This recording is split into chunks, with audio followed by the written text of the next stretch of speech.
সুন্নিরা বলে থাকি নবী গায়েবের সংবাদদাতা, জোরে বলেন সুবহানাল্লাহ। কোন পাগলে বলে নবী গায়েব জানে না, কোন পাগলে বলে নবী গায়েব জানে না। এলেম শহর গো নবী শাহে মদিনা। ওরে কুরআন হাদিস পড়িলেই শুধু আলেম তো হয় না, আমার নবীর প্রেমে মজিল যারা তারাই মাওলানা।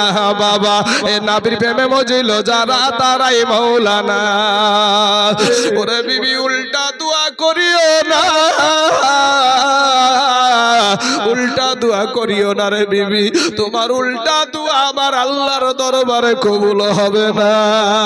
বিবি রে যুদ্ধের ময়দানে সেনাপতি লাগে একজন, আমার নবী বানায় আছে তিনজন। বিবি রে আমার আগেও একজন আছে, পরেও একজন আছে রে বিবি। নির্ঘাত আমি ওই মুতার প্রান্তরে শহীদ হয়ে যাব রে বিবি। বিবি রে উল্টা দোয়া করিও না, তোমার উল্টা দোয়া আমার আল্লাহর দরবারে কবুল হবে না। এই বলে বিবি চলে আসছে, স্বামী বাড়ি থেকে বেরিয়ে যাচ্ছে। কাটা কবুতরের মতন বিবি উঠানে পড়ে গড়াগড়ি আরম্ভ করে দিল রে বাবা। ছোট ছোট ছোট ছোট বাচ্চাগুলা পিছনে পিছনে আব্বু গো বলে দৌড়ায়। ওই জাফর বিন আবু তালিব একবার পিছন ফিরে তাকালেন না, কারা কান্দে। আল্লাহ ডাক দিয়া বলে বান্দা রে, আমি তোর আল্লাহ তোকে যদি বুবা করে দুনিয়ার জমিনে পাঠায়া দিতাম, পৃথিবীর জমিনে কোন ডক্টর পারতো না তোর জবান থেকে কথা বের করতে। ওরে বান্দা আমি আল্লাহ তোকে বড় মুহাব্বত করে ভালোবেসে দুনিয়াতে পাঠায়াছি রে বান্দা। আমি দুনিয়ার জমিনে যদি তোকে অন্ধ করে দুনিয়ার জমিনে পাঠায়া দিতাম, পৃথিবীর জমিনে কোনো ডক্টরের ক্ষমতা ছিল না তোর চোখের দৃষ্টি ফিরায়া দিতে পারে। ঠিক না ভাই? তাহলে আর অন্ধ ব্যক্তি দুনিয়াতে থাকতো না। কি গো ভাই, অন্ধ ব্যক্তি দুনিয়াতে থাকতো না। সুবহানাল্লাহ। আমার আল্লাহর দেওয়া চক্ষু, আমার আল্লাহর দেওয়া বাবা জবান, আমার আল্লাহর দেওয়া চেহারা, আমার আল্লাহর দেওয়া হাত, আমার আল্লাহর দেওয়া পা, এরপরও আমরা আল্লাহর শুকরিয়া আদায় করি না, এরপরও আমার আল্লাহকে আমরা ডাকি না। এ বাবা যে আমার সোনা মানিকেরা, ওগো আমার ভাই জানেরা, ওগো আমার আব্বা জানেরা, পর্দার আড়ালের মা খালা গো, যুবক রে আজ তোমাদেরকে এই বায়ানগুলা কেন করছি রে বাবা? কখন জানি কবরে চইলা যাবি রে যুবক, কোন সময় জানি আজরাইল এসে তোমাকে ধরবে। আমি আপনাদেরকে ছোট্ট একটা ঘটনা আপনাদেরকে শোনায়া দিই বাপ। ও যুবক রে, আজকে তুমি নায়ক আর পোশাক তুমি ভালো লাগে তোমার, আজকে আমার নবীর আদর্শের পোশাক ভালো লাগে না। ওরে যুবক ভাইরা, আজ সুন্নাতি লেবাস তোমার ভালো লাগে না। ওরে যুবক ভাইরা, ও মা খালারা গো, মা ফাতেমার পোশাক তোমার ভালো লাগে না। কোন নায়িকা কেমন পোশাক পরেছে সেটা তোমার পছন্দ, সেটা তোমার দেখতে তোমার বাবা কিনতে মন চাই। কিন্তু মা গো, ফিরে এসো তওবা করে আল্লাহর কাছে ক্ষমা চাও, আমার আল্লাহ তোমার জীবনের সব গুনাহ মাফ করে দিবে। আমি একটা ছোট্ট কথা বলে নিই, ছোট্ট ঘটনা একটু বলে দিই বাবা। ওরে যুবক ভাইয়েরা, তোমাদের জন্য এই বায়ানটা আমি করছি, কয়েক মিনিটের বায়ান বাবাজি। মোতার প্রান্তরে লড়াই হবে, মোতার প্রান্তরে যুদ্ধ হবে বাবা।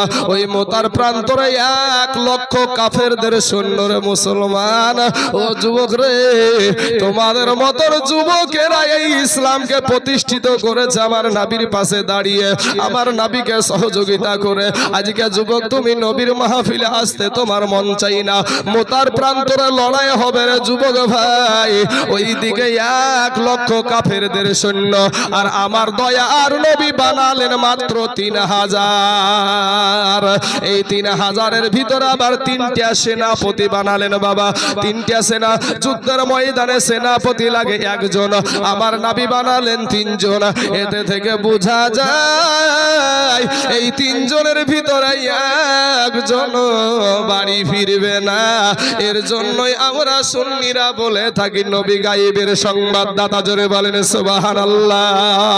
কোন পাগলে বলে নবী গায়েব জানে না, কোন পাগলে বলে নবী গায়েব জানে না। এলেম শহর গো নবী শাহে মদিনা। ওরে কোরআন হাদিস পড়িলেই শুধু আলেম তো হয় না, আমার নবীর প্রেমে মজিল যারা তারাই মাওলানা বাবা। এ নবীর প্রেমে মজিল যারা তারাই মাওলানা। সম্মানিত আমার আব্বাজান, প্রথম নম্বর বলেন কোথায় আমার পালক পুত্র যায়েদ? দাঁড়িয়ে যাও। সঙ্গে সঙ্গে বাবা দাঁড়িয়ে গেলেন। এ তো আমাদের মতন মাল ছিল না তারা। নবীজির জবান থেকে কথা বের হতে দেরি হতো, কিন্তু আমল করতে দেরি হতো না ভাই। শোনা, তারপরে দ্বিতীয় নম্বর বললেন কোথায় আমার চাচাতো ভাই জাফর বিন আবু তালিব? দাঁড়িয়ে যাও। সঙ্গে সঙ্গে দাঁড়িয়ে গেলেন। তারপরে বলছেন কোথায় আমার সাহাবী আব্দুল্লাহ ইবনে রাওহা? দাঁড়িয়ে যাও। সঙ্গে সঙ্গে দাঁড়িয়ে গেলেন। বলে 3 জনে চলে যাও বাড়িতে। বাড়িতে গিয়ে সালাম করে এসো। যায়েদ বলছেন ইয়া রাসূলুল্লাহ, ইয়া হাবিবাল্লাহ, নবী গো, আমার আব্বাজান আমাকে যুদ্ধের ময়দানের সেনাপতি বানায়া দিয়েছে। আমার মা আয়েশা ঘরে বসে শুনতে পেয়ে যাবে, আমার যাওয়ার কোনো প্রয়োজন নাই। বাবা জাফর বিন আবু তালিব চলে গেলেন বাড়িতে। বাড়িতে যে বিবিকে ডাক দিয়ে বলে প্রাণের বিবি গো,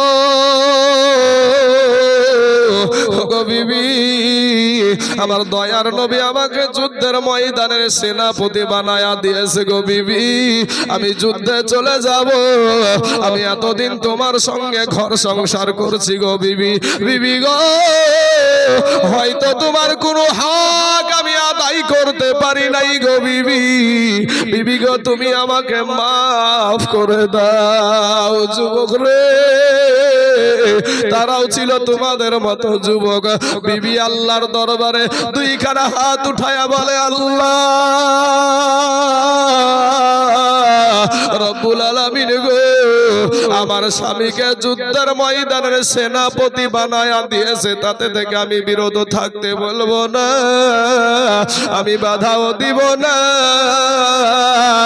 তবে আল্লাহ গো, আমার স্বামীকে যুদ্ধে জয়ী করে গাজী হিসাবে আমার কাছে পৌঁছায়া দিও গো আল্লাহ। বাবা জাফর বিন আবু তালিবের হাতে ছিল একটা তরবারি বাবা। ওই তরবারির উল্টা পিঠ দিয়ে বৃদ্ধ একটা আস্তে করে আঘাত করে বলছে বিবি রে, ওরে বিবি, উল্টা দোয়া করিও না, উল্টা দোয়া করিও না রে বিবি। তোমার উল্টা দোয়া আমার আল্লাহর দরবারে কবুল হবে না বিবি রে। যুদ্ধের ময়দানে সেনাপতি লাগে একজন, আমার নবী বানায় আছে 3 জন। বিবি রে, আমার আগেও একজন আছে, পরেও একজন আছে রে বিবি। নির্ঘাত আমি ওই মুহূর্তের প্রান্তরে শহীদ হয়ে যাব রে বিবি।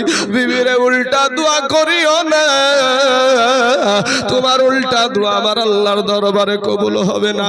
এই বলে বিবি চলে আসছে। স্বামী বাড়ি থেকে বেরিয়ে যাচ্ছে, কাটা কবুতরের মতন বিবি উঠানে পড়ে গড়াগড়ি আরম্ভ করে দিল রে বাবা। ছোট ছোট ছোট ছোট বাচ্চাগুলা পিছনে পিছনে আব্বু গো, আব্বু গো বলে দৌড়ায়। ওই জাফর বিন আবু তালিব একবার পিছন ফিরে তাকালেন না। কারা কান্দে?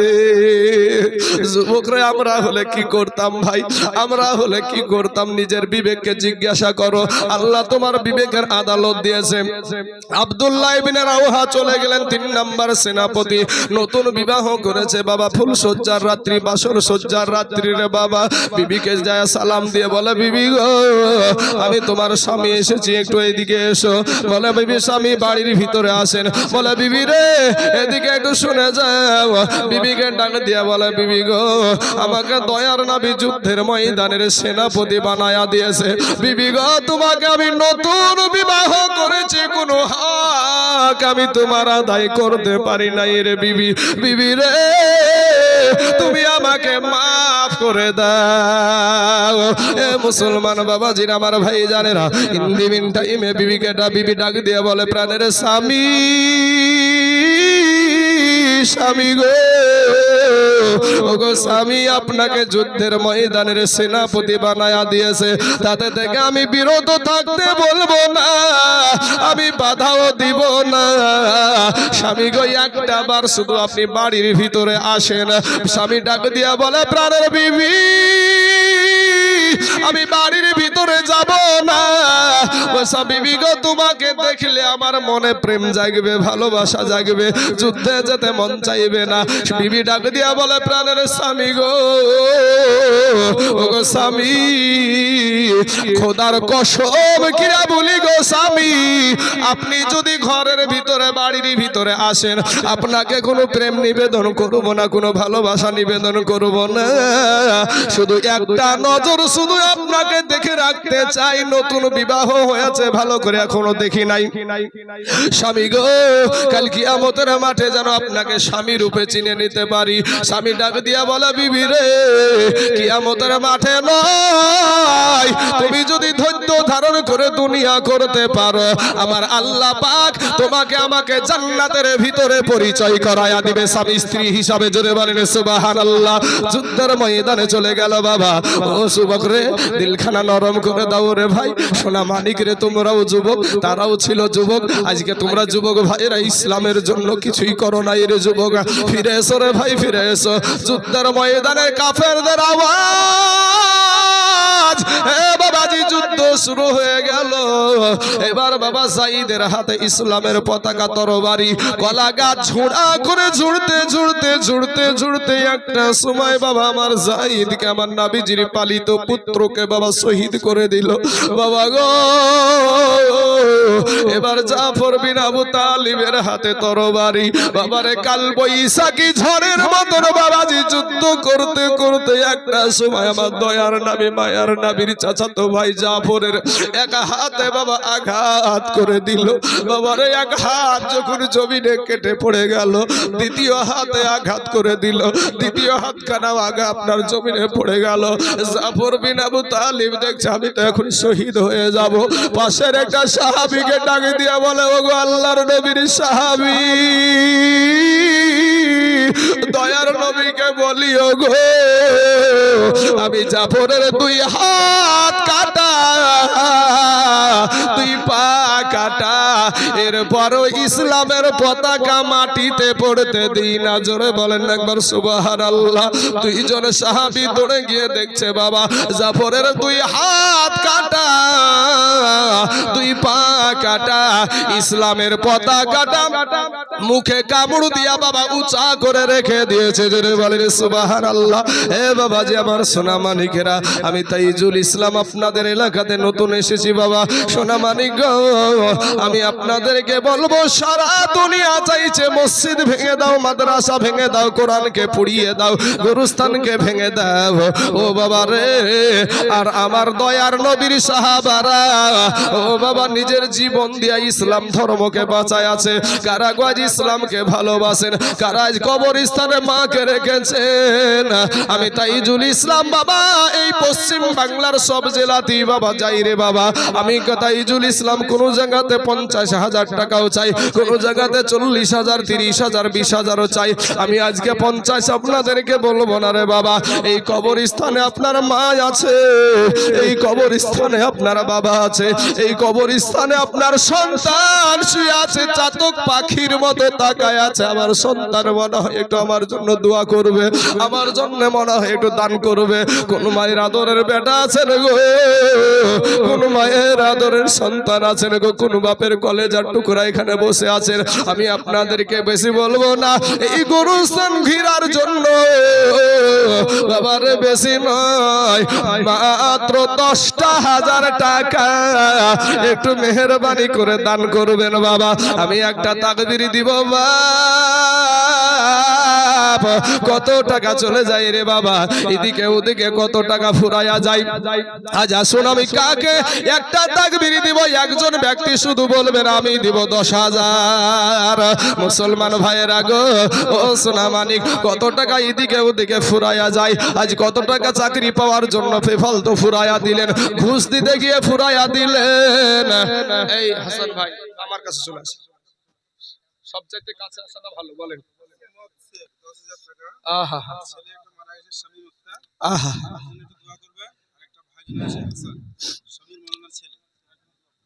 বিষয়টা হলো ওনার আমার বাপজিটার নাম কি, আব্বাজানের নামটা কি? উম্মাত আলী। ভাই আমাদের মায়েরা মোবাইল তুলে দেয়, ফেসবুক চালাতে দেয়, একটু একটু একটা বলিলি তারপর একটা একটা করে দিবেন। বাবা সোনা মানিক, এই যুবকেরা উঠাউঠি করিস না ভাই, এই গরুস্থানে তোকে একদিন আসতে হবে ভাই। আমি যে বলছি আমার ভিতরটা কিন্তু ফাটছে, আমিও একদিন কবে জানি আমাকে বাবা কাফনে জড়াবে রে বাবা। একটাই আমি যাত্রী হব, 4 জন হবে আমার বহনকারী। তো আমার আব্বাজান উম্মাত আলীর সন্তান চলে গেছে, একটা কথা মনে পড়ে গেল বাপ। কি কথা? এখন মায়েরা মোবাইল তুলে দেয়, আর আমার মা শিক্ষা দিয়েছিল কি জানেন? ছোট কালে আমার মা বলতো, বাপের বেটা জানে মরে না, এ মহাজননী কাঁদে বাঁচে না। বাপের বেটা জানে মরে না, এ মহাজননী কাঁদে বাঁচে না। বাপের ছেলে পুত্র মলে ও ভাই কলেজা যাই জ্বলে, বাপের মুখে হাসি চোখে পানি মানে না, এ মহাজননী কাঁদে বাঁচে না। যেমন কাঁচা বাঁশের ঘুণ লাগিলে হয়, যেমন কাঁচা বাঁশে ঘুণ লাগলে বাবা সে বাঁশের অস্তিত্ব থাকে। উম্মত আলী, আমার মা যে শিক্ষাটা আমি শুনে শুনে এটা মুখস্থ করেছিলাম, কোন বই থেকে না, আমার মা বলতো, তাই মায়ের ওই শুনে শুনে আমি ওটা মুখস্থ করেছি।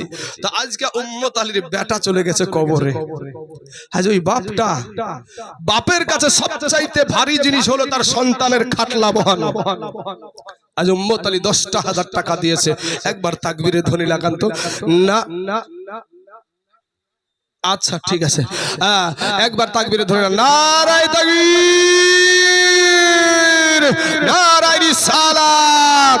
উম্মত আলী 10,000 টাকার দাতা ধরে বলেন জিন্দাবাদ, সুবহানাল্লাহ সুবহানাল্লাহ।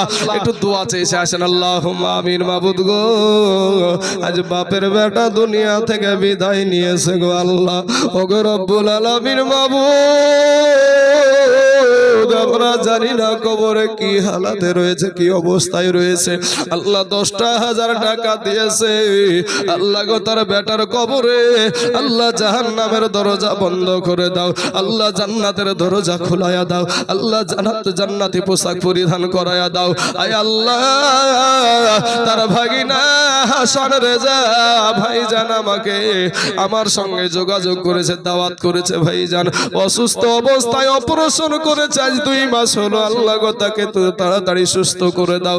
আল্লাহ আমার সঙ্গে তোমার অনেক গোলামের হাত উঠায় আছে মাবুদ, এখানে যার হাতখানা পছন্দনীয় তার হাতের ওসিলায় আল্লাহ আমার হাসান ভাইয়ের রোগ থেকে আরোগ্য লাভ করা তৌফিক দান করো, আমিন সুম্মা আমিন। বিহাক লা ইলাহা ইল্লাল্লাহু মুহাম্মাদুর রাসূলুল্লাহ সাল্লাল্লাহু আলাইহি ওয়াসাল্লাম। নাম্বার 1 হয়ে গেল। নাম্বার 2, একজন ব্যক্তি 10,000।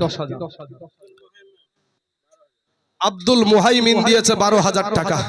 ভাই ওখান থেকে হাত উঠাচ্ছেন না, আসেন না একটু, আমরা তো সকলেই মুসলমান রে ভাই। আমার এতক্ষণ বক্তব্যতে কাউকে কষ্ট দিয়ে কথা বলেছি ভাই, এতক্ষণ কাউকে কষ্ট বলেছি, পা দুখানা আগায়া দেন, আপনাদের পায়ে হাত দিয়ে বলি। মুহাইমিন নামে একজন ব্যক্তি 12,000 টাকা দিয়েছে, আল্লাহ তার 12,000 টাকা। একবার তাকবীরে ধ্বনি লাগান, নারায়ে তাকবীর, নারায়ে রিসালাত। মুহাইমিন 12,000 টাকার দাদা জোরে বলুন জিন্দাবাদ, সুবহানাল্লাহ সুবহানাল্লাহ। আল্লাহ গো মুহাইমিনের 12,000 টাকাকে আল্লাহ তুমি কবুল করে নাও, আল্লাহ এত দারাজ করে দাও, আল্লাহ রুজি রোজগার তুমি বরকত দান করো, আমিন সুম্মা আমিন।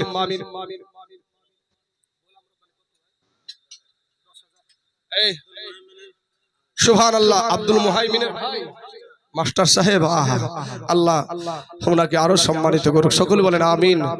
কি জানো নাম? গোলাম রব্বানী সাহেব, উনি দিয়েছেন 10,000 টাকা। নারায়ে তাকবীর, নারায়ে রিসালাত। রব্বানি ভাইজান আমার 10,000 টাকার দাতা জোরে বলেন জিন্দাবাদ সুবহানাল্লাহ। রব্বানি নামেতে ভাইজান আমার মাস্টার সাহেব এই এখানে আসিয়া 10,000 টাকা দিল কবরস্থানের লাগিয়া। ইয়োগো আল্লাহ দয়াময় দয়া যে করিয়া গোলাম রব্বানির ভাইয়ের 10,000 টাকা নাও তুমি কবুল করিয়া। আর যে আশাতে যে নিয়াতে করে গেল দান কবুল করিয়া নাও ওগো রহমান। এ সত্তার গফার তুমি সব চেয়ে দাতা। আর মাবুদিয়া সাফ করো জীবনের যত গুনাহ খাতা। নাম্বার 4 আল্লাহ যাকে কবুল করবে সেই পারবে বাবা।